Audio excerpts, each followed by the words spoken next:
What's up, guys? Thanks for coming back to my channel. Now, if you're new here, don't forget to hit the subscribe button, and also, you know the drill, hit that notification bell so that you will not miss any of my important messages here on this channel.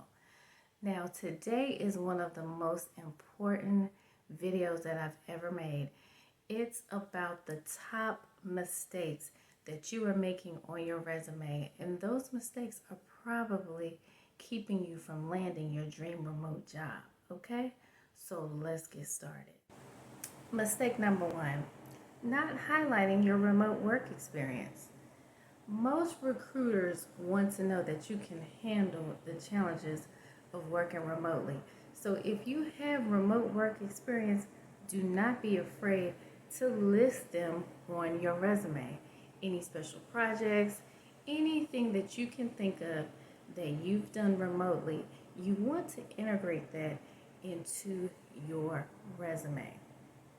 Also, if you've ever worked in a remote environment, you've ever utilized anything such as Zoom or Microsoft Teams, you want to definitely put that in your resume as well so that you can stand out amongst all of the other applicants. Mistake number two, using vague job descriptions. Here's an example of a vague job description. Here's an example of a more specific job description. You see how that is more descriptive on exactly what you did in that particular role. This helps paint an overall picture of your exact skills and achievements on that particular position that you held in your past employment history. Mistake number three, ignoring the importance of keywords. Keywords are very important to include in your resume because of a system called ATS. That's the Applicant Tracking System. This system will pick up on keywords from your resume and put it up against the keywords from the responsibilities in the job posting. So you should utilize the keywords from the job posting in your resume, and it will increase your chances of getting your resume picked up to recruiters and the hiring managers. The purpose of your resume is not to judge you personally, it's to crack the door so that you can get in to get an interview and potentially get a position. So keywords are very important. And here are some examples of some keywords. Number four, not utilizing the importance of soft skills in your resume. You see, when you're working remotely, you need to emphasize that you have strong communication skills, that you have strong problem solving skills, and that you can multitask. And you want to bump that up, and probably in every job description, they're going to have that for remote work.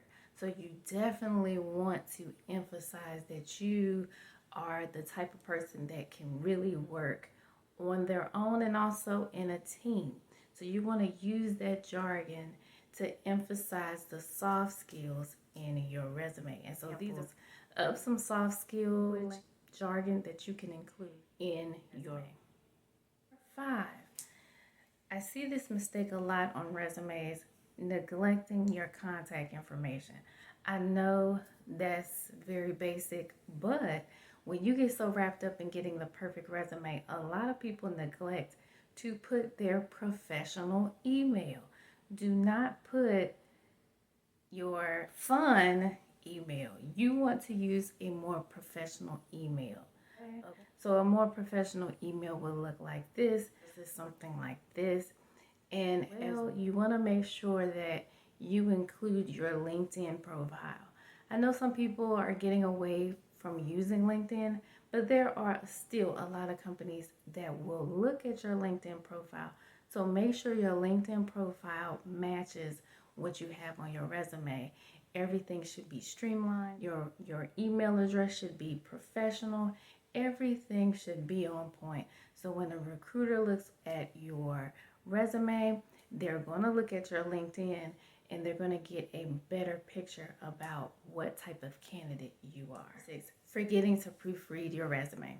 So oftentimes we get excited, we're ready to submit, but one final step before you start submitting your resume to these positions is to proofread your resume.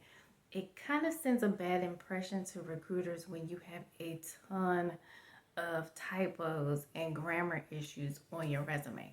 So you can utilize a amazing resource, Grammarly. I'm sure you've heard of it. If you haven't, just do a quick Google search and look up Grammarly. Perfect resource as a final touch to put your resume through that system so that you can pick up on any typos or anything that really doesn't make sense. Maybe you have some run-on sentences or your verb noun agreements are off. Make sure before you start submitting your resumes that it is on point when it comes to your grammar. Well, that does it for me. We went over the 6 mistakes that most people make on their resumes to improve your chances of getting that remote career of your dreams. Now, I know I went over a lot of stuff today. I definitely understand how daunting and frustrating it can be to get your resume on point.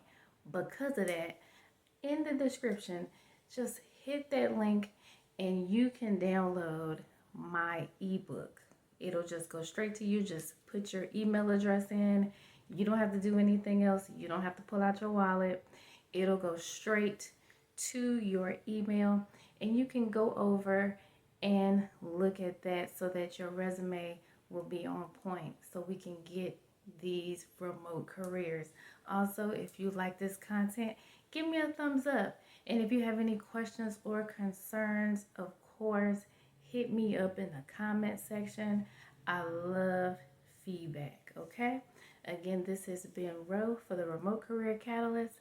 I will see you in my next video. Take care.